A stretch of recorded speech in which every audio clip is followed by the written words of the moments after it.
Isang DJ pinagbabaril patay sa isang gasoline station sa Las Piñas.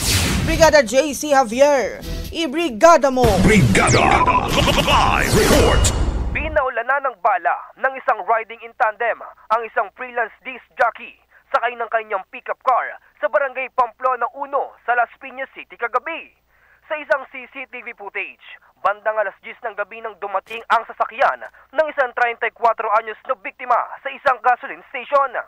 Sakay ang dalawang suspect sa motorsiklo, bitbit ang isang caliber 45 na baril na ginamit sa pagpaslang sa lalaki.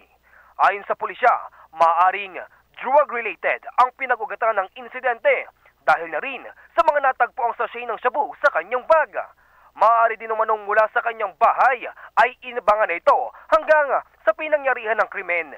Dagdag pa ng otoridad, kailangan pa ding magsagawa ng backtracking at hot pursuit operation upang matunton ang kinaroroonan ng mga salarin. In the heart of changing lives, ako, si Brigada J. Javier ng 105.1 Brigada News sa Manila, the Music and News Authority. Ang bahaging ito ay hatid sa atin ng Yummy-Vit ES3 Syrup. Simulang tuparin ang pangarap ng iyong anak. And stunting now,